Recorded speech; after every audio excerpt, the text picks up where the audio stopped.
we go. Solo cast at the moment, but it's fine. Team rated team ban. I'm streaming on my laptop at the moment. Usually end up with the game audio a little bit too loud, but I have tried to turn it down a little bit so it's more balanced, but I can always adjust it again if need be. But yeah, it's just me. Might as well show my face a little bit. Oh, drafting solo, there we go. I don't have any co-casters. Co-casters meme. I changed some text in there so it told me if I had any co-casters who weren't on the screen. But I can change that so it doesn't say that. There we go. No longer saying meme on my stream.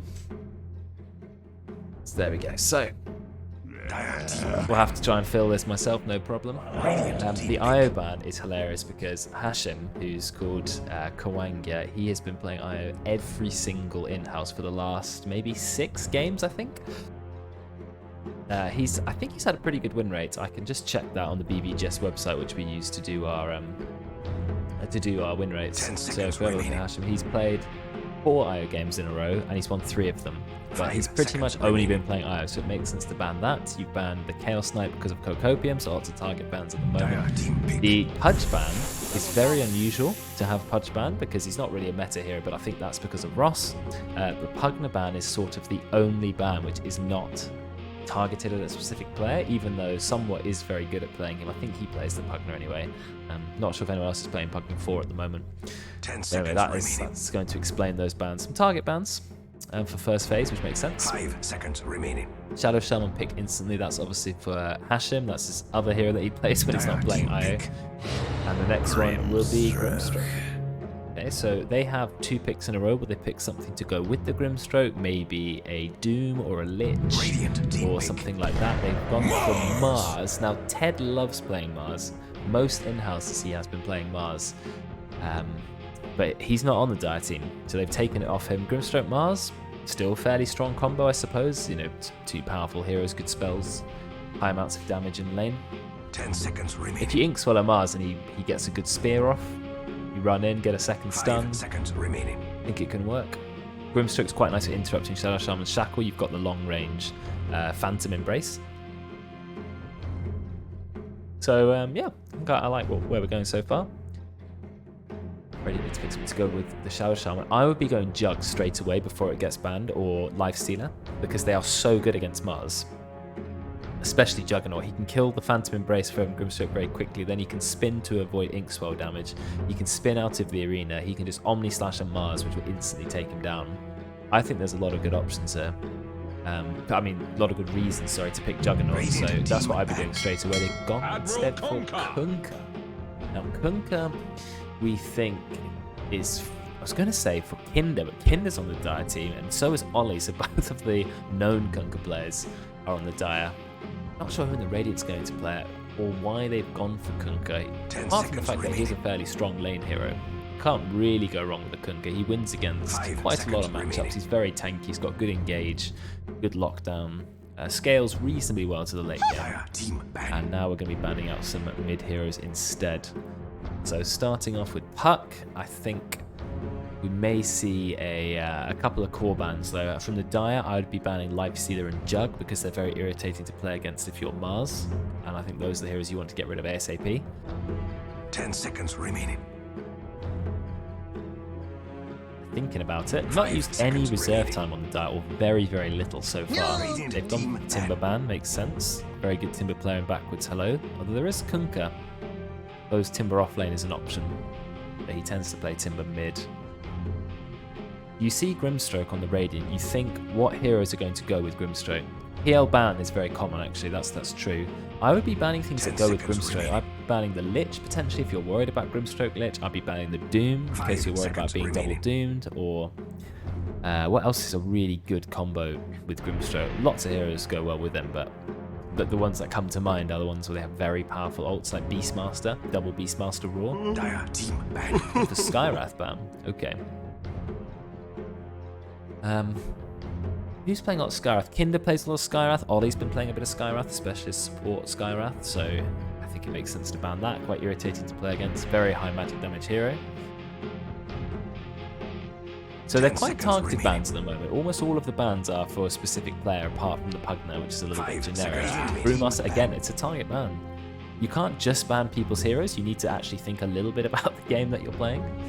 But so far, nope. They're just going to make them target ban after target ban after target ban.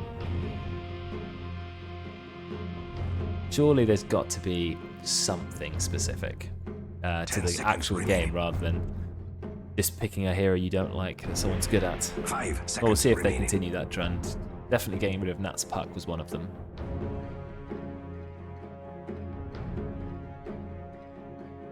Using reserve time thinking about the ban. I don't know who I'd be going for.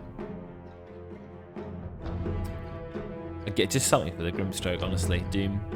Maybe Doom. Doom, or if you're worried about Lich. But Grimstroke Lich hasn't been a thing in our in-houses for a very long time. You've not really seen that combo. So they went for Hoodwink. Another pretty much targeted ban. Kindred and Somewhat, they do like Hoodwink. They've both been playing it quite recently. I don't think Hoodwink really synergizes with Grimstroke. I guess you can do double Acorn Shot as a core Hoodwink, but you don't tend to see Hoodwink core.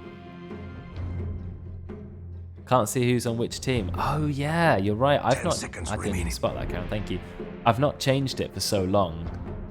5 seconds remaining. That's funny actually, because I've not used the solo overlay. Let's just manually fix that there.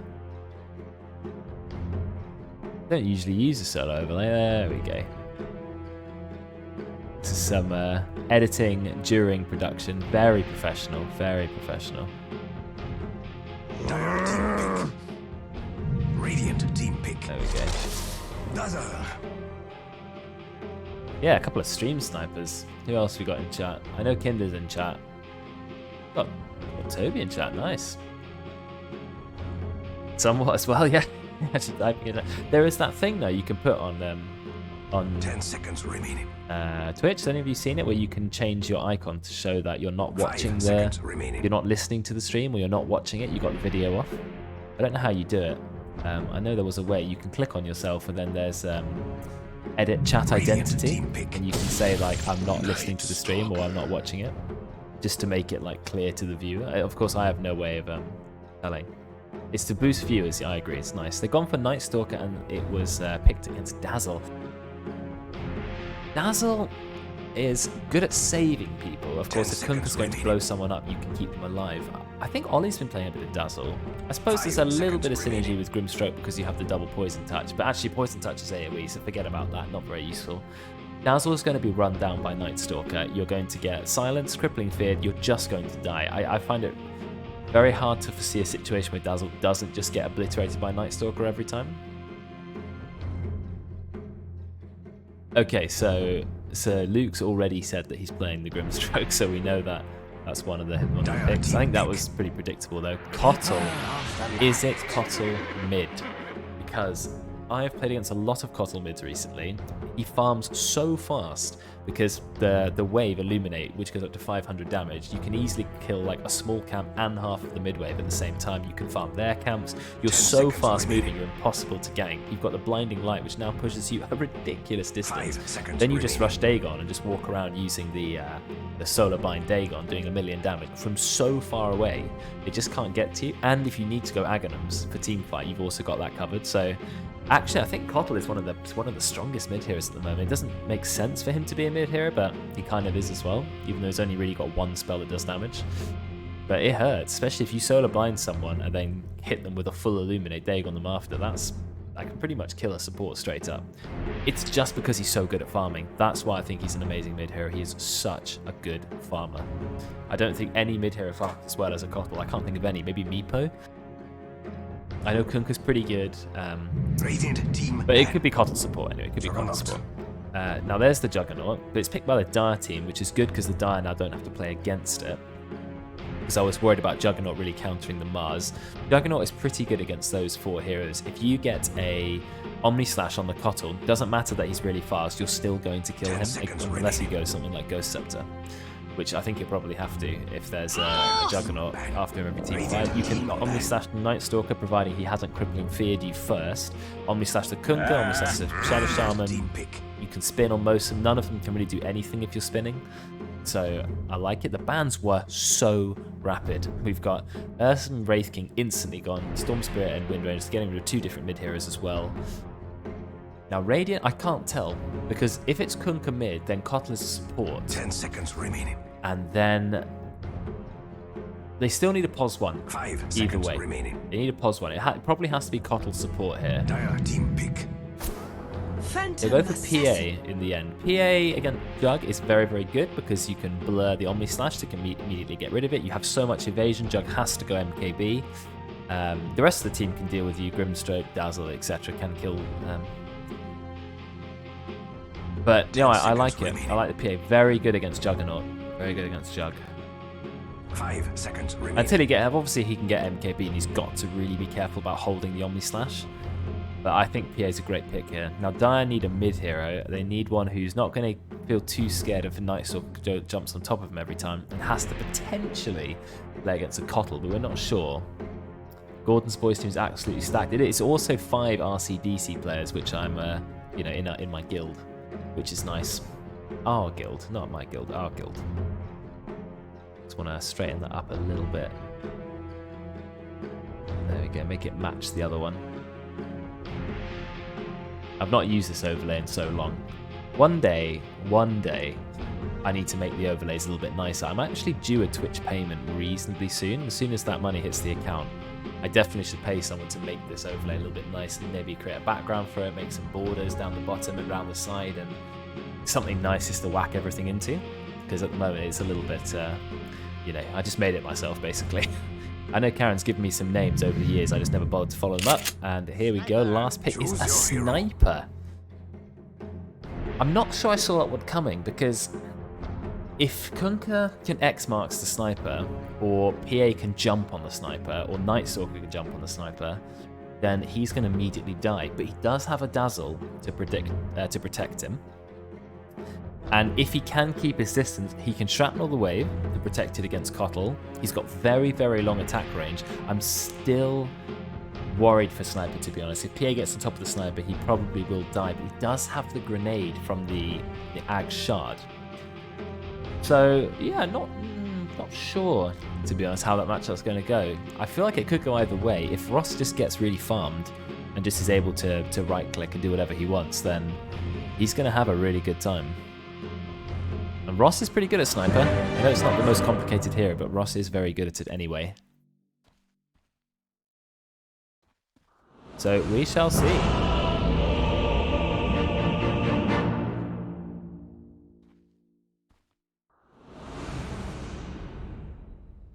Death at my hands is an honor. See what items they're going for at the start. Someone's already drawn on the map. You know any team with Hashem is going for first blood. You have to preempt it. He absolutely loves going for first blood. It's like his thing. So, just going to very quickly set up predictions. So, how do I set this up? Radiant or Dire to win. There we go. Submission period. 5 minutes. Start prediction. Got it. There we go. So predictions are up. Sam has been subbed for 18 months. I can almost not believe that. That's insane, Sam. I mean, I know you've been subbed for a while, but I can't believe you've been part of a year and a half. That's awesome. 30 seconds to battle. Now that you've given me that resub, I think that's probably going to be the one that tips me over the edge in terms of getting the next sort of 70 or 80 pounds into my bank account. And then, as I said, I will try and get some stuff done. I'm paying about £7.50 a month for the in-house at the moment. That's the sesh bot plus the fight going on here. Nah, just right click's being traded.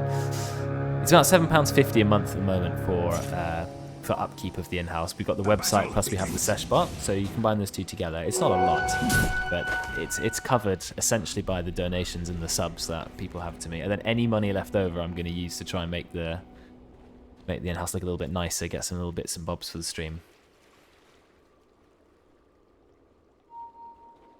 So You got Ollie, he's gone a little bit AFK. He's just going to right-click Shadow Sham. Now, Shadow Sham's a very hard-hitting hero and a 140 magic damage nuke, but then Dazzle continually reapplies Poison Touch, but I don't know who wins this trade. Well, it certainly is the team that has the POS1 there as well. That is going to be First Blood, easy First Blood for Hashem. Unfortunately, Kinder playing Mars, which is interesting. Don't think Kinder's played a ton of Mars. Seems like a bad sniper game. Well, I was thinking this myself. He has to play sniper against PA. I don't feel that's particularly easy. Look how quickly they turn around. They're going on to Hashem. One more right click, refresh the Poison Touch. One more right click, refresh the Poison Touch. One more right click. That's going to be the kill. Immediate revenge by Ollie 1 second into this game. But there's quite a lot of damage going on to Kinder. Actually, crazy how quickly this game's already had fights in the bot lane.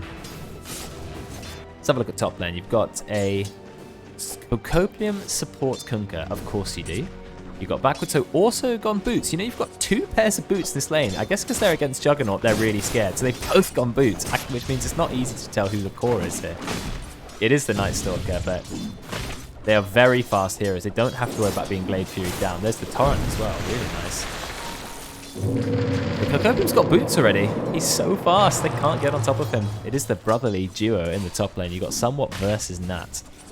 Mid lane, you have a Kotl. He's probably going to go for a stack. No, he's not. He's just going to go straight up and blast it. He can blast it again later. Look at that cooldown reduction. Even rank 1 takes 3 seconds off the Illuminate, which already does 300 magic damage. I think Ross is... I was going to say Ross should really go for max shrapnel build here to help him farm at equal speed, but he's gone for the very boring Thompson build, where you just max out take aim for the range and headshot. Do as much damage with it as you can. Take aim gives you 100% headshot for 3 seconds. So it's an interesting build, and you also build a million Wraith Bands. I don't really like this mid-sniper build. It can be pretty good. I suppose you do get a lot of denies, which against the Kotl, maybe that is the right way to play. Maybe I'm out of date. Well, then you have another fight going on. Hashem is going to die, but it looks like Ollie's pretty low. There is going to be a kill, so both cores picking up a kill. So just a bloodbath in this bottom lane. Already 4 kills happening. Right, I have arrived. Max, nice to see you. Or hear you. Good to see you too. Yeah, very true. Now, what's the best way to, as I'm obviously not in the caster slot of the lobby? That's true. Do you have an ability to... Cannot live spectate, as I know people on both teams. Oh, right. So just remove everyone from one team from your friends list. Have a mass purgles and... Yeah, I guess you will have to rely on my stream then. I will use the stream, but I will be about 5 seconds behind by the looks of it. Is it 5 seconds behind? You will be Okay. forever. But that should be fine in terms of analysis. Yeah, not ideal, but Stuff like it's fine. At least It'll work for you've me got as some well. company, that's fine. But what the surprising pick at the end was we got this POS1 sniper, not POS1, POS2 sniper, which you probably weren't expecting. And we're discussing whether or not it's a good sniper game or not, given that he has to play against a Phantom Assassin, a Night Stalker, etc. So, what are your thoughts on sniper? I know you like sniper. I think Phantom Assassin, he struggles until he gets to Satanicism, but then he can actually stand up to the PA when she jumps on him. And PA doesn't really like that in terms of, she ideally wants to blow up whoever it is, but obviously that's quite a few items away. I'd say actually his biggest problem is this mid-couple. He's a very low HP hero, and obviously he's going to remedy that slightly. Oh, obviously there's... Looked like Dazzle nearly died there on my screen. I think, nice. yeah, the fight is still going on. Looks like Ollie in a lot of trouble. They will get the kill. Rank 2 Ether Shock does 200 magic damage. The spear under the tower by Kinder is beautiful, but Juju did manage to escape. And dodged a tower hit. Dodging a tower hit with Blur, very nice. Have you played against much, or been playing games with a lot of mid-Kotls in it? Because it seems to be very popular at the moment. I think it's popular because obviously, I mean, you see there, he can just one-shot a camp. He's got infinite mana, so his farming ability can just go over and over again. You see, they don't really skill their W until they've at least got full Q, because they're looking to get those quick boots of travel. Earn is always a thing they go. I think it just because it makes them a little bit more tanky, gives them some armor, gives them some HP. Obviously, he doesn't really need the mana regen. I didn't know they went Turn of Shadows on mid-Kotl. I guess it makes sense a bit. Helps you gank, I suppose? Or Yeah, I think it's it's like I say, it just makes you a little bit more tanky, gives you a little bit more right-click damage, a little bit of armor, but also that damage actually, you know, in the early game, it's a very cheap item, and combined with his solar bind that reduces your magic damage, those ticks can actually do a bit. And yes. I think it helps against heroes that, I mean, it's obviously later on if he has blinding light, he can just hit them with that, and that does his damage. One of the problems he faces, if he goes on somebody with a blink, his Q obviously takes a while to charge, unless he's got something like a Dagon. Yeah, it you kind have of acts as Dagon, a good blink cancel. So you just kind of throw it on them, and it means they can't use items that get cancelled by damage. So it's kind of for a hero where his damage is going to be delayed for a bit. It's quite good, but like I say, it's mostly just a good stats item, and that tick damage works quite well for the magical thing. It does give a lot of stats. You see what's happening in the mid lane though. There's POS 1s, by contrast, have 22 and 17 last hits. This is only 6 minutes in the game. Both mid heroes have 50 last hits. 6 minutes in. Kotl has mostly been farming the jungle, however, and trying to one-shot the wave. Ross has just gone the full right-click build as well. They are going to be the fattest mid laners. It's going to be crazy. Yeah, and I think over the course of the game, Sniper's going to benefit more from that farm than the Kotl, because obviously Sniper's going to scale so much better. But True. what that much, and Kotl's always going to have that farm, right? It's a little bit like the Alchemist effect. You know, you can't stop him getting that, and a lot of those last hits are, you know, obviously whilst there's some big creeps here, not necessarily as many lane creeps as that Sniper, so it'd be interesting to see how that translates to net worth in terms of about when we hit the 10-minute mark, especially because that small camp's probably a lot of those. Yeah, small camp creeps aren't worth as much, but obviously the big creeps are worth more, so it swings in roundabouts. I mean, we'll see how many last hits they manage to get. I'm expecting 2 heroes, 5k plus net worth each. But the nice thing for Radiant as well, they got backwards hello on the Night Stalker. Even though he's against a jug lane, he's had absolutely no difficulties. He's farming well. He's getting his... I don't know what he's going to go for actually this game. Usually he goes double braces on backwards hello, but... I think... yeah, I think he'll go double braces again. It looks like he's got that gauntlet strength and stuff. He doesn't have the W here. In the top lane. Okay, there's the Omni Slash, but Omni Slash does practically nothing. There. That's in a lot of trouble. Nice use of the Salve though. He is still chasing him though. Night Stalker is such a deadly hero at night time. So fast. Somewhat's going to go down. X marks the spot. He's brought back. Easy double kill for backwards. So yeah, double bracer. He went for the really aggressive early game build. Double kill. That's fantastic for the Radiant. Yeah, and he did quite well there, and he went on Jug when Jug didn't have spin. Obviously it delayed him a bit because he doesn't have that W to stop Jug from spinning, so in terms of Kunkka's contribution, if Kunkka uses any spells when Jug's got that spin up, Jug's just going to ignore them, right? He ignores the X, he doesn't get pulled back. Maiden's Night Stalker has to go a bit deeper, but fortunately he timed that really well, and I mean you can see there he's obviously benefited from the Kunkka's lack of levels. Yes, and Jug's gonna have to go. Jug's gonna have to go jungle now, and jungle Jug. You need, if there's big stacked camps and you've got max Blade Fury, you can actually clear them with that. So he's not the worst jungler. He's also got the healing ward. So yeah, the healing ward doesn't. I mean, it's actually that chip vest is going to be his best friend. Oh, he's got a chip vest. That is the when you're having a bad lane, you get the chip vest. You are so happy. Maybe that item's too good. I don't know. I think, to be honest, obviously we talk about, you know, just damage to creeps and stuff, but it's just that HP regen. That's actually the biggest thing about it.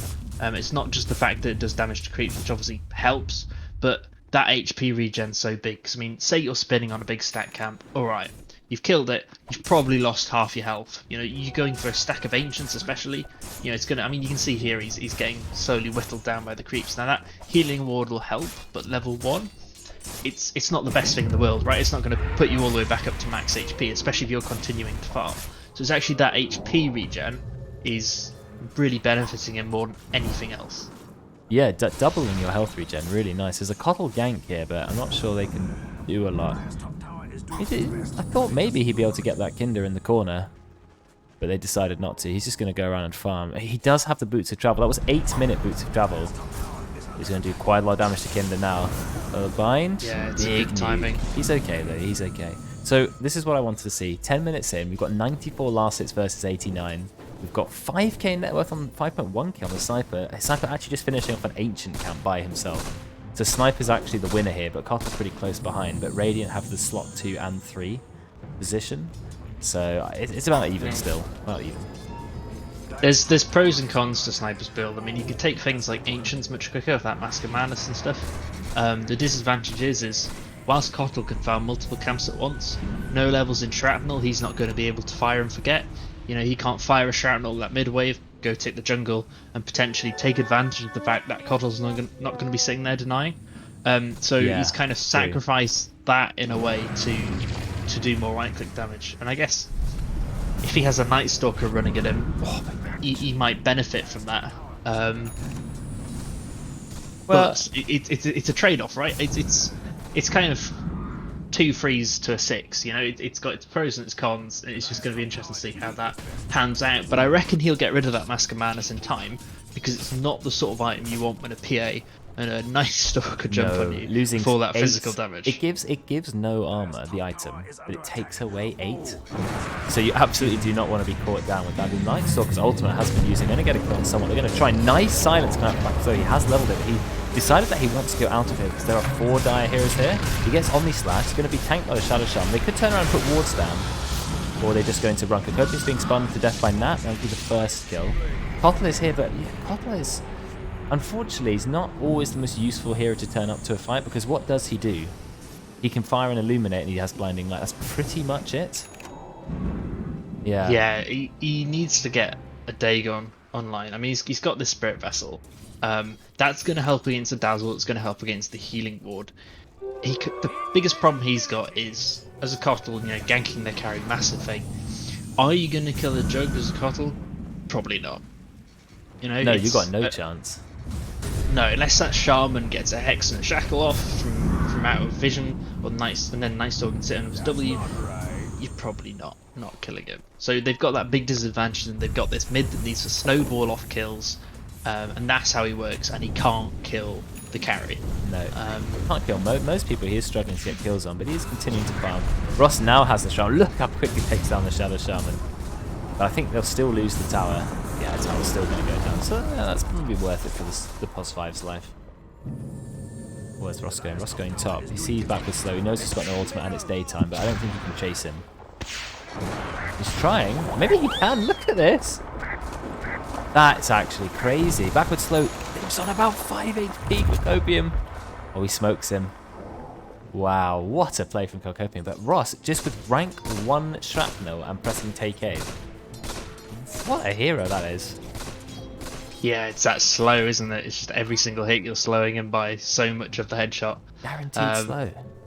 Yeah, and I mean, obviously it's no sniper, but if you just get within... If you manage to waddle within a certain range, you've got such a big attack range, it gives you the opportunity to do real damage. And I guess that is the advantage of the build he's gone, is you've got the attack speed to actually make that slow nearly continuous. There's not many breaks, so even though he's got phase boots, well, increasing the movement speed by 15% or whatever doesn't really matter when it's basically halved permanently. Yeah, permanently being knocked back. I mean, Sniper has 1090 range. That is a lot of attack range. No hero in the game comes even close to that. Maybe Winter Wyvern in the Arctic Burn. But phew, that attack range. How are you going to get close to him? You need that PA, but PA's not even got Battle Fury yet, so... No, PA's a long way off doing anything. And what we're not thinking of now is when that PA does come online, she's got the problem of, oh, I want to kill the Sniper. But the Sniper's going to basically have the damage and the durability of a carry by that point, because that's what he does. And you've also got a Jug to contend with, right? That Jug's going to farm as well. Yes. And so it's almost this problem where you've got the equivalent of 2 carries to kill. Yes, and your Kottle's probably, with the Dazzle there, probably not going to be hugely helpful. I mean, obviously they've got this Kunkka and the Shadow Shaman. Shadow Shaman provides a nice bit of lockdown. Kunkka kind of pops his boat, pops his torrent, and that's all he can do until he gets an axe. I can't see Kunkka doing a lot to them in terms of damage. Yeah, it's going to be hard for him to get his abilities off, like you've said, for many reasons. He has smoked himself, plus the Shadow Shaman is level 7. But who are they going to be able to find? They do find someone who's level 8. They start with the nice torrent right on top of him. It's going to be a Cottle Blast, hopefully going to land on him. Yeah, big damage, but still not enough to get the kill. He's not got the Dagon. Oh, Ashley's here. Look, he's found the sniper. Really nice, but he's actually water trapped him as well. Dahloncourt going to keep him alive for a little bit, but he will go down. So they do manage to find the sniper. This is the problem with sniper. It doesn't matter how fed he is. If you jump on him, you will eventually kill him. They've got a lot of damage on their team.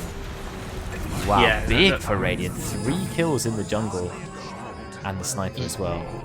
Yeah, I mean, that's exactly what you want. And obviously, Jug's the other side of the map, but even then, he's not farming freely because you can see there's this PA down here, and actually, could potentially look into here. Yeah, Kinder's definitely dead, and there's going to be the kill. Refreshing the Stifling Dagger instantly, and now he has the Battle Fury. Just pretty good timing. He's got actually a little bit less net worth than the Juggernaut, interestingly. He's gone for the Mask of Madness Maelstrom build. But the net worth at the moment is pretty much exactly even. So we've got potentially very well balanced game here. Yeah, I mean, it's all going to depend on what this sniper does, I think. Will they get ran over by the Radiant? There's a potential to do that. You know, they've got the early Roche potential of the Shadow Shaman. Yes. They can take your tower as well. They've got this early magic damage. They are going to do things. And I mean, that was a really good pick by the Shadow Shaman there in that last fight, finding that sniper. But a lot of that's down to sniper just positioning badly. But he was there long before his team had TP'd in. He was the front line, and they knew that they were all running at them. Alright, Shadow Shaman came in a slightly different way and caught him. That's amazing positioning from the Shadow Shaman, but it's also poor positioning from Ross and the sniper. And he's just got to be really careful. And I mean, ideally you want the Mars there. Mars didn't turn up to that fight at all and died afterwards. That Mars should really be getting there as soon as that's happening, because they're going to struggle to kill Mars. They are. Most of their damage is physical, apart from Cottle, but with a Dazzle behind the Mars, they can't get to the Dazzle particularly easily because of Arena, and that Dazzle does really well against the magic damage that Cottle puts out because it's so intermittent. It's the same tick rate as Dazzle's heal. You know, Cottle blasts, Dazzle heals. True. It's that kind of effect. And they've got Mars with the Blink Dagger now, so if Kindra is in these fights and can blink forwards, the thing about Night Stalker is, I was going to say he can't go through the arena, but he actually already has a BKB. It's very common these days, offlaners, to get very quick BKBs, so he wants to fight. He's going to hit hard.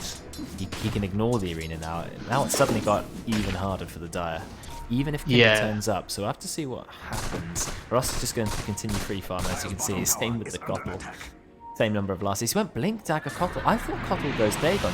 He's gone Blink into BKB Cottle. Does Cottle really need that many defensive items?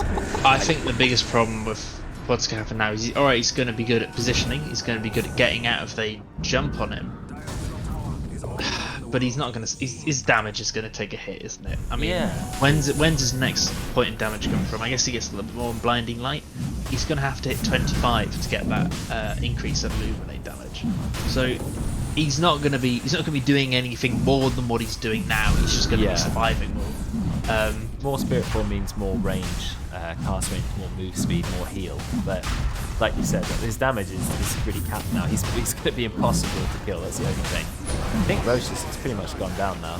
Yeah, it's going to be Roche. 18-minute Roche. That's the power of Shadow Shaman.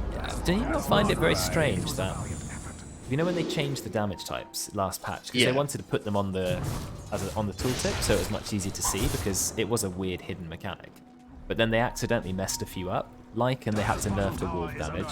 Undying, they had to change the tombstone damage. Death Prophet, they had to change the ult damage, so it was half the towers. Yet they allowed Shadow Shaman to still do triple the original damage to Roche, and they didn't patch it. They were like, no, that's fine, that's fine. I know they changed a lot of the damages overall, but I think all the ones which they patched were towers were dying quickly. Shadow Shaman, it's not as big of an issue with towers, so to speak, because it can take one tower and it's not going to waddle off to the next tower. It's just there, and you can kill them. And I don't think DP, I don't think Prophet, I don't think Lycan were all changed because they were killing Roche quickly. I think they were killed because of that. They were nerfed because of that push potential. The damage types were, it's a very complex part of the game, which is really a remnant from Warcraft 3 when it was balanced as an RTS. But Shadow Shaman got the biggest buff to Roche, 3 times the damage the wards do than they used to, but they've not patched it again, which makes you think they're actually completely okay with that. Maybe that's the buff Shadow Shaman needed. being able to take Roche so quickly. But anyway, they have Smoke looking for a kill. It's daytime. Daytime, but Night Stalker with the Aegis. They see Sniper. They found him. In fact, they blinked on top of the Dazzle. This is going to be a very quick Dazzle for us. The exact kill that we're looking for. Sniper just doing some right click damage. They did get the arena off. They're actually going to find a kill on the couple. Wow, this has worked out. The full Omni Slash is dropped. Mask of Madness Omni Slash is a great way to get a lot of damage early. Beautiful spear. He doesn't have Dark Ascension. Interestingly, if you have Dark Ascension popped, right, and then you die to the Aegis, you don't retain the flying vision, but the darkness still persists. Yeah, it's an interesting one, isn't it? I guess it's how that must be coded is that's obviously affecting the day-night cycle on one hand, and then on the other hand it's giving your character a buff, right? And obviously you died, so your character buff's removed, but your effect's still ongoing. Yeah, you can't change the time of day. That would be weird. No. Night Stalker dies. This is instantly becomes daytime. Interesting. Well, that was a really good fight for the Dire. I put them back in the game. Ross is still top net worth. He doesn't look like he's dying. And you did talk about Satanic. He went Hurricane Pike, and now he is going Satanic. So he is actually going to have it not even that far away. Look, Reaver's 2,800. He's maybe 2,000 gold from less than 2,000 gold away. Except as soon as I say that, they do manage to find him. He Hurricane Pikes himself away. Oh, he's in a lot of trouble here. They should drop wards for him, definitely. Now they have enough damage, and his whole Radiant team is coming up after him, so he's going to get that. Yeah, I mean, he can always obviously speed up the Satanic by disassembling the Mask of Madness into it and buying an MKB with the Quarterstaff. That'll do well against PA. So that might be something which they do. But I do think with this, obviously this Blink of Cottle's nice for repositioning, but potentially if he was looking for a saving item, we have seen there that actually BKB might have been a saviour, because it is that Mars. If you're going to get jumped, it's going to be that Mars. And you need the BKB to run out of that arena, and that's kind of what happened to Cottle there. Was the Mars blinked in, he got hit by the shrapnel so he couldn't blink, and he didn't have that BKB to walk out, so it's maybe we've been better off prioritising the BKB over the blink, but again the blink has allowed him to go around and get some kills. I just hope that after the BKB he's got all the defensive items he needs. I hope he goes back free for a Dagon, or potentially even an E-Blade. Obviously the E-Blade protecting your teammates from the massive physical damage they have, like Omni Slash, etc. And it looks like the Radiant are looking for a kill. Well, they dropped the ultimate. Now they've found some way. Interestingly, backwards hello used the Dark Ascension a very, very, very long distance away. They brought Ross back. Nice 4-staff away. He's going to be okay. He got 4-staff in the air. Ollie has rushed a 4-staff on the Dazzle. I think actually it's a smart way to play. Save the snipers. They don't manage to get any other kills. What if they managed to find... Looks like they actually found Juggernaut, but they're not going to kill him. He went Sanj and Yasha. He's got a very tanky Juggernaut build. And the fight is still raging on. Ross is standing his ground. He's healed by Dazzle. Nice spear away. Is he actually going to be okay? No, he's not. His back slow turns up again. Hurricane Pike's up away. Actually dies to the Spirit Vessel. And that's used Omni Slash. Now Juju's still at large. He's got 50% evasion. It's going to be very hard to kill him. The torrent is going to miss, but it looks like Kin is in a lot of trouble. Amazingly, the utility of having X marks spot and support Gunther is crazy. Kinder is still dying, is going to go down. They're going to keep going, yeah, the X marks spot that again. He does not have access to Blade Fury. Juju's going in. Some right clicks. Oh, there's going to be a lot of damage with the Ink, so actually get the kill. Backward slows here. Did you see the reactions of that Phantom Embrace coming up from the Grimstone? Really, really good. Unfortunately, still going to go down. After a very, very long fight, it's going to be a full team wipe for Radiant. They did lose Juju, but I think it's cool worth. I mean, it's more than a full team wipe, because that Grimstroke died, respawned, came in, died again. That's how long that fight was. It doesn't show it on the death recap, because I don't think it can cope with people dying more than once. No.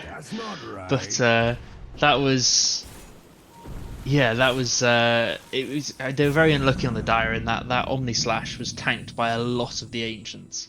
And Omni Slashing PA is a hard thing to do, because PA can just hit the blur button. And obviously, if there is nothing else to bounce to, it does just cancel it. Obviously in that case it went over to the Ancients, and the Ancients tanked a lot of it. But I think that was just a really good fight from the Radiant. I mean, the Die, you can kind of see, they got caught off guard, they had to pop Arena defensively to save the Sniper got 4-staffed out. But at that point, one of their biggest teamfight spells, in fact their biggest teamfight spell period, is has been used defensively. And Dark Ascension's still up because of its lifetime. So they've got complete vision over that entire area, and you can see at the map, Dire were actually fighting there with no vision at all. So they couldn't see up the high ground. They didn't know what was going on. True, so actually, the fight from their point of view is so much more difficult because they're having to react to bits that they see. I mean, obviously you see a lot of trees dead now in the ancient camp, but when that fight started, they weren't. So they didn't actually know, especially when they got force staff down to the low ground near the tier 2. They didn't know where they were at all. Because the Radiant knew where the Dire were at every point in that fight, and that makes it so much easier. Full on drop. It does kill Kokopium after all of that. There was a Ghost Scepter bought by the couple, but he does have BKB, so he's just going to BKB away, him backwards hello running out. So all Dire managed to get from that engage, with the full Omnislash dropped and the Grimstroke ult, was just to get a kill on the Kunkka. Now Ross did disassemble Mask of Madness exactly as he said, and he's picking up the Shard. He's going full defense mode sniper. You couldn't get a more defensive build than this. Hurricane Pike, Satanic, and the Shard. Yeah, how useful the Shard will be when the BKBs are up, we'll wait and see. It's but I reckon you'll turn that. I think a little bit. Yeah, I reckon you'll turn that core stuff to NKB. Obviously, Night Stalker, I assume will have a Halberder. That'll probably be these next time. Yes, he's might already. He's already got it already. Yeah, so that's going to be really good against a sniper. It's okay against Jug too, in a pinch. Much better against Sniper though. He does have a DD, so you do not want to fight DD Sniper unless you can one-shot him. Yeah, I mean, it's so much better against Sniper because obviously he's a ranged hero. Jug kind of can cheat the Halberd by Omnislashing. You know, he can get around it that way. And obviously he can spin as well for damage, but that Sniper, there's no real other option to try. Rakaso's trying to go in on the Sniper, but is his team able to get to him? BKB is dropped. Sniper does have Satanic, he's waiting to use it. When's he going to use it? He's going to wait for Brave to use it, but then he's just Halberded. If you're Halberded, you cannot use Satanic. He goes down with pretty much his entire team there. Look how fast Hotel is. Just running in, basically, against 3 heroes. Does not care whatsoever. It doesn't matter, he's helping him play. Someone's going to go down. Nice dazzle Brave, but it's only playing acceptable. Now they are chasing Ollie. 3 Vessel charges. He goes the Vessel on the Mars again, so the Radiant, they are so good at chasing. Night Stalker at night time, Cottle with permanent haste and Blink Dagger. Copium with max rank X minus the spark. Juju, obviously. Wow, that was great. And I mean, they didn't even need Dark Ascension for that, and that was very greedy on the Sniper. He had the DD. He kept trying to run away, but he obviously didn't have that Pike, and to be honest, he would have been better off just turning around and starting to hit that DD. Make him pop the Halberd early, because the fact he was just waiting and waiting and waiting meant that Halberd, oh, that's a Roche timing, isn't it? Literally, they saw that. Just as it came up. That's absolutely perfect, and they're about to get a Shard. I'm just having a look at the Radiant team. There's only 1 Shard been bought, and it's by the Kunkka. I don't know how much damage Kunkka Shard does, because the tooltip doesn't say, which is incredibly irritating. So I'm guessing it's about 200. But anyway, there is going to be Roche. Who's going to pick up the Shards? Pretty good for PA. I'm not sure if there's a lot that can be broken that really matters. You can get rid of Mars. Bulwark. Mars is your big one. To kill him. But anyway, it's a free Shard. Go for it. Does a lot of damage. Was it 16% of your maximum health? Pure damage. Oh, look at those neutrals coming in fast. Actually, that Shard makes PA good against Spectre. Without that Shard, oh yeah, it's just a game changer in terms of some of those matchups. And it's nice against Sniper, obviously, moving his headshot, which, you know, is with his active on his take aim now, that's 100 and something damage per shot and a movement slow.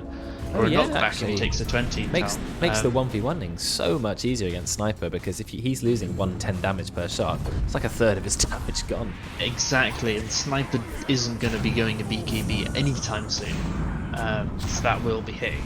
And I mean, he's got a sizable health pool as well. That percentage damage isn't going to go amiss, so it makes it so much easier for PA. I mean, I'm actually amazed at how much damage the Cottle has done. I know he said he didn't buy any damage items. He went a BKB after the Vessel, Blink Dagger, Ghost Scepter, and Kaya. Now he's going for E-Blade, but he is doing consistently nearly the top damage in these fights. I guess just by spamming Illuminate, and then also the Blinding Light, which is 100 damage. It's actually amazing how much he can do. And I guess if anyone else is doing magic damage, he is helping them out with a 34% reduction. It's crazy. Yeah, and that Kaya landing, and he's got the Nevershall as well, right? So all these spell amps are going to stack. Oh, he blinks away. He went Blink Dagger very early on the Jug. He will be fine, but I guess he's hoping to blink and Omni Slash that Kothel.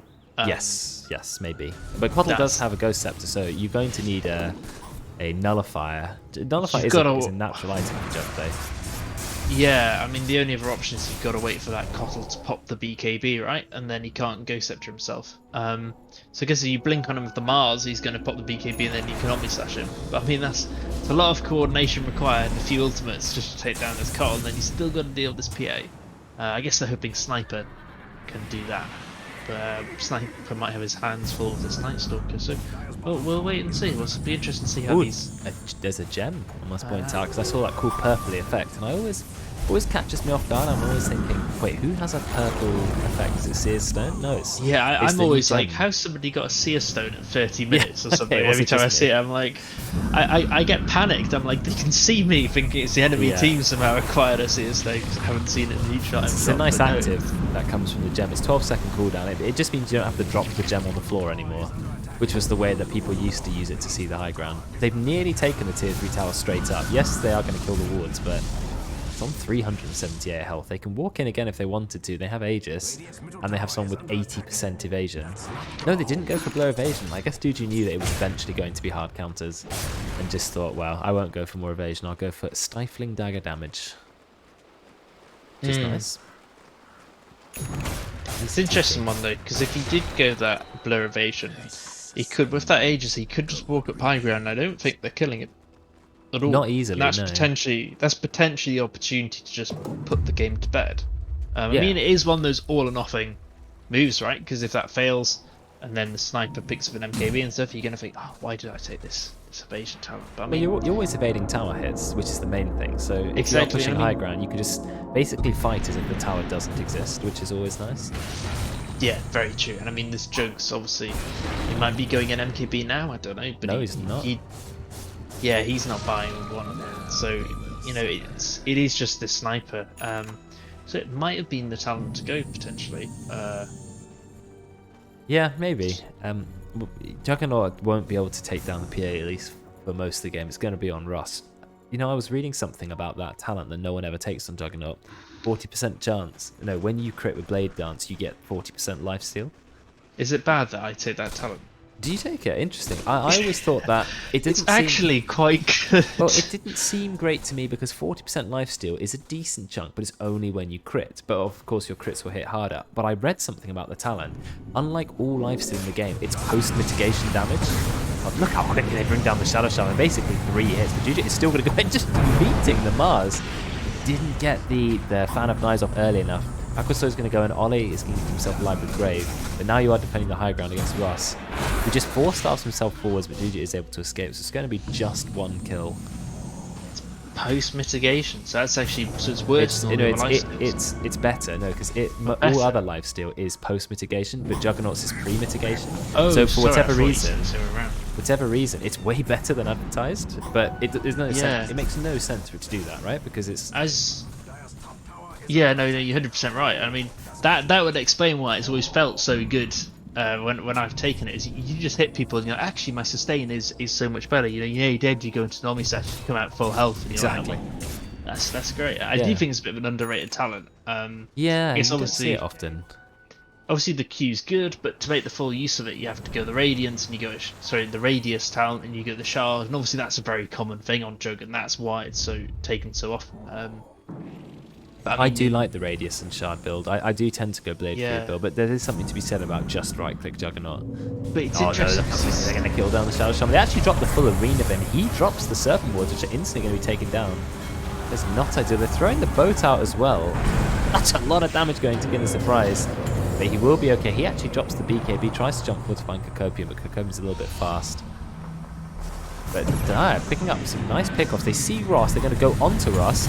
They're going to try and burst him down. Look at the double 4-star, so they can still chase him. Absolutely fantastic ultimate from someone. That's completely turned over the fight. You've got the ult from Juggernaut doing practically 0 damage because there's so much evasion on the enemy team. He can't do any damage. So is it going to be turned around again? Juju trying to get a kill onto Nat? Yeah, he does blow up the Juggernaut.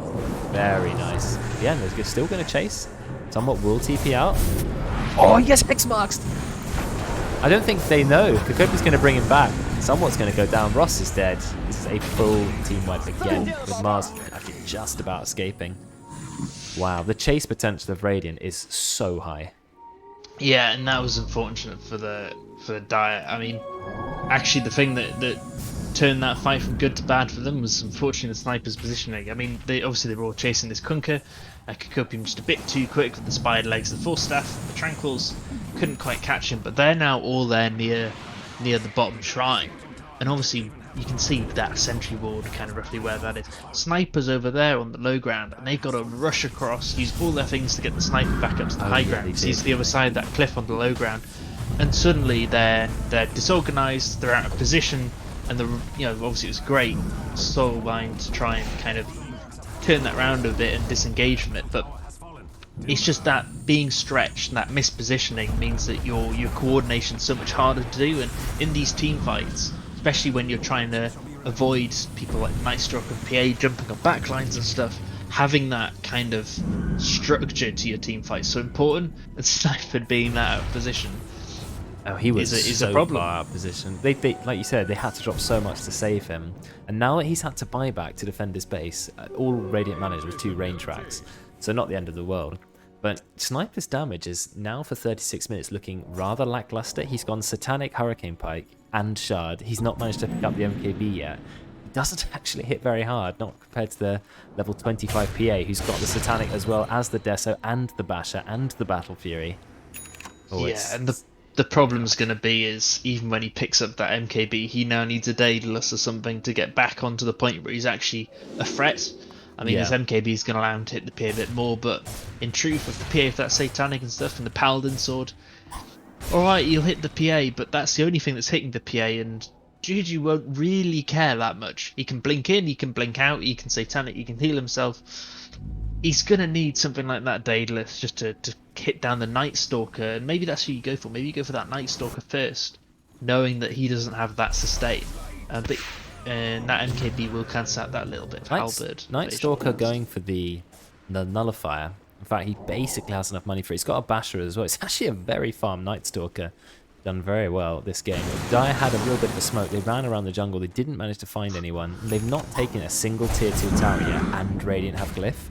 So Radiant don't even need to be that sort of, don't need to reserve buybacks and everything. They have so much base to get through. They're very safe. They've got the Kotl in case, if he doesn't die, he'll defend the base, no problem. Third road at 37 minutes. This time with the 3 Aghanims. Now, Juju was buying Aghs anyway. Just as they went in. That's the second time in a row then. So they've got Aegis Cheese and a free Ag. I don't know who you give the Ags to. I would say Kotl, to be honest, out of the Radiant team, is maybe the best Ags builder. Best Ags holder, or Kunkka. I think Kunkka, if Kunkka doesn't have one. Just gave it to GG. They went all in on the carry. Fair enough. I mean, I can understand that too. I think personally I'd be giving it to the Kotl just because how good his Agrims is, and he's managed to buy a Scythe of Vice. And the cast range of Kotl, what does he get? 375 cast range. So that Scythe is big range. Yeah, I mean, it's bad news for anyone on the back lines that thinks they're safe, isn't it? And I guess given that Ags is PA, that allows Juju now to go in without fear. He's got an Ag, he's got the edge, he kills somebody, he goes kill somebody else. And it really is this kind of, you get the feeling that this push might just decide the game. Juju's net worth with that Ags, look at the net worth graph. He is far, far beyond anyone else. I think it's a little bit overinflated because it counts as maybe an Ag's Blessing, which is 6,000 gold. You don't get any stats from it though, so it is 6,000 gold just for the Ag's upgrade. But yeah, I mean, even without that, his net worth is still very far ahead. Now he's resetting all of his cooldowns, 10-second cooldown Blur, which casts instantly, dispels him, and makes you invisible for even longer. They're going to find it hard to take down this PA. And is the MKB up on Sniper yet? Don't think it is. Nope, still nearly got enough gold, just not quite. There's a gem also backwards, so he's just gone straight in, tries to get Dazzle. He uses the Nullifier, so he can actually just straight up chase the Dazzle. There's going to be a Basher from the Juggernaut, is going to hold him in place. But you can see Juju and the Kotl, they are just chasing Ross. Ross will turn around, try and kill the Kotl. Actually did get the Kotl. Kotl wasn't able to E-blade himself. This is not looking good for the raid. They've also taken away the Aegis. And the gem is on the floor. Juju's in a lot of trouble, doesn't have access to BKB. He's trying to run, but the Soulbind's going to hold him in place. Kunkka cannot escape. This did not go well for the Radiant at all. I don't know why it was so bad. Juju is going to have to escape now. They tried to kill Ross, they just couldn't. Backwards, so he's going to do a little bit of cheeky backdoor in the base. Yeah, and I mean... Doesn't make it. He's dead. It's a good attempt, though. No chance. Not TP quick enough. He should have committed with the right or TP'd away immediately. Unfortunately, he did a bit of both. Yeah, he's very greedy, that, especially with Dark Ascension running out. Yeah, I deserve that death in a way. But I mean, the problem here is, look where this fight's taking place. Look how far they've jumped in to make this fight happen. Basically in their fountain at this point. Yeah, and I mean, you look kind of... Obviously, you can see now that the Shaman, the Kunkka, the Night Stalker's actually at the back, and that's because some of them have gone, alright, we'll hit the racks. The Kottle's ended up on the front lines chasing, you know, above the PA, the Night Stalker's behind them, the Shaman, the Kunkka are further back. It's like, this dive's overextended them. Some of them aren't expecting it, and that's just backfired on them greatly. That spinning in isn't able to get Juju. He's not gone or even thinking about MKB. He says, yeah, I'm not the one who's killing Juju, to be honest. Juju's going to be killed by Ross. I'm here to kill everybody else. That's sort of Matt's approach here. But can they take even a tower? They've only taken one tier 2. See what I mean by saying Radiant have a massive buffer this game? They're going to drop the boat. Nats sees it coming a mile off, just going to spin. They've managed to take a tier 2 tower and most of a tier 3. That's it. No buybacks needed. You can't engage without the Night Stalker though, and he doesn't have Dark Ascension. Actually, he will have it when he's up. So yeah, Dire, they're not able to get a lot off. They're still 19k gold behind. You can take 6k off that for the free Aghanims. Still, they're fairly behind. Very poor Mars. Yeah, that Mars is... He's equivalent to the Kunkka, isn't he? He's, yeah, but I mean, that Sniper and that Jug, you know, the two of them, it's kind of... It's again, it's that dual core problem, right? It is. Eventually, anyway, he's going for another defensive item. You said he needed a Daedalus to maybe be on par with the PA, and I thought you're right, but he's actually going for BKB. So he is going to be the most defensive sniper ever, but I guess MKB is some damage, so... Hard to kill. Hard to kill, yeah. He's got Dazzle behind him as well. So yeah, plenty of save. I think the worst thing the Radiant can do now is get There's a bit of an engage going on here. They drop the arena, but it doesn't catch anyone. Juju is in the BKB, so he's absolutely fine. Tanks a full Omni Slash and still has plenty of health. Didn't even need to use the Satanic. Is it going to be a chase? Yeah, they are chasing the Grimstroke. He cannot escape. That's the power of the Nullify. Juju will get a kill. That's going to be 2. Looks like Ollie's going to go down as well. It's a good thing that the cores escaped because Radiant got 3 of the quickest kills ever. Double damage on the Phantom Assassin. Can Cocopium find it? Yeah, they are going to find Ross. He does have Satanic, 2 buybacks. There's the Hex. Instant kill on Ross. I mean, it's a double damage PA. You do not need to fight this. You do not want to fight this. Kinder goes in. That's going to be a massive mistake. He's going to get blown up in no time at all. Good grave, but how is he going to escape? It's been E-bladed. E-blade lasts a long time. Actually allowed him to escape. So it's a bit of a mistake, that E-blade. But nevertheless, they did get the kill onto Ross. They got the buyback kills. Ollie is dead. I think we can pretty much call that game. Yeah, it must be a game. Jug's certainly not killing that PA. No, Jug can't. It has to be Sniper. That's the build that he went for. I think if I was Jug, I still would have considered MKB. Yeah, because it's giving you that attack speed, it's giving you that damage, and it just means PA's a bit more threat. I guess the reason Jug hasn't gone for this MKB is obviously omning the PA is always going to be harder, right? You can always blur it. It will. So it's a bit of a hard matchup period, so I can very much understand leaving it for the Sniper. Might lose a shot. Is Shaman going to die? He's very, very low. No. Yeah, Mars. he's dead. He's going to go down. Okay, but I mean, it's now Megas, and Radiant still have all of their buybacks. I'm not sure Radiant have used buyback the entire game, whereas Dire, they have used quite a lot of buybacks. Another buyback from Ross. Ross is still not level 25, even though you've got 27, 26, and 25 on the Radiant team. What did Night Stalker go for? Oh, of course, that really low cooldown Dark Ascension. What an awesome talent that is. Kotl went for more Illuminate damage. That takes it up to 761.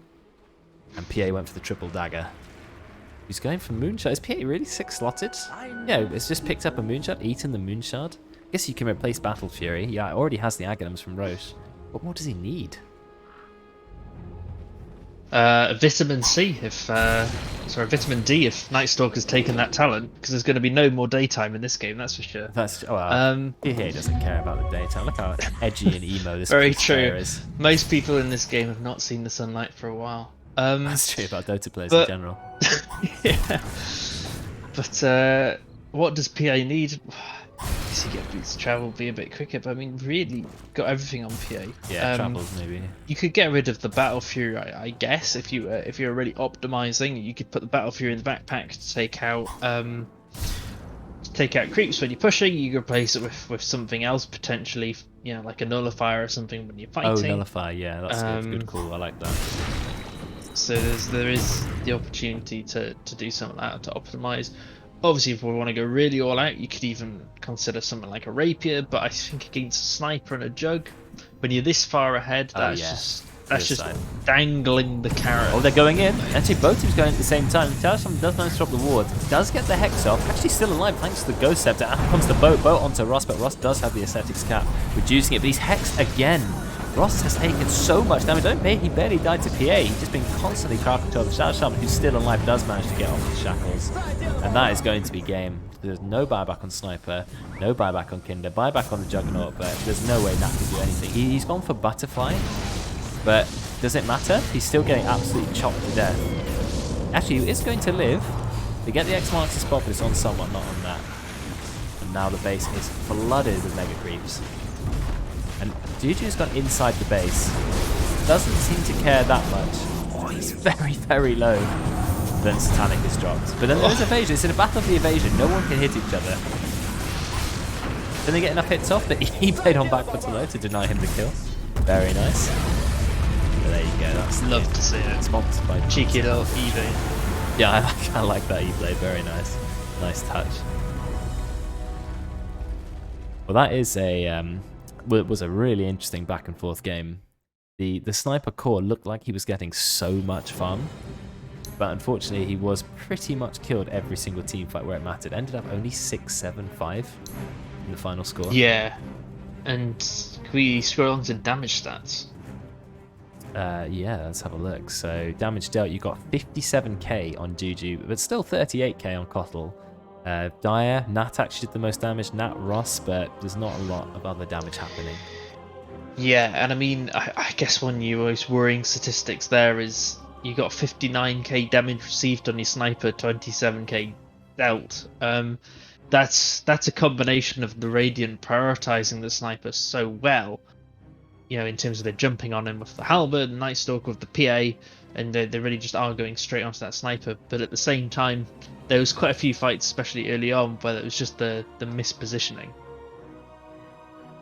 Yeah, it was. We saw every one of those team fights where Ross died. Either it was his fault, or it was just impossible to stay away from Radiant's insane ability. I want to see how much damage the Kotl did. Is it only Illuminate where his damage is coming from? So 20. There's two different Illuminates in there. One of them did 3k. One of them he did 20k with. Not sure which one's which. Blinding Light 2.8k. 6k damage with Spirit Vessel. Actually 2k damage just with the Stormcrafter, which came right at the end.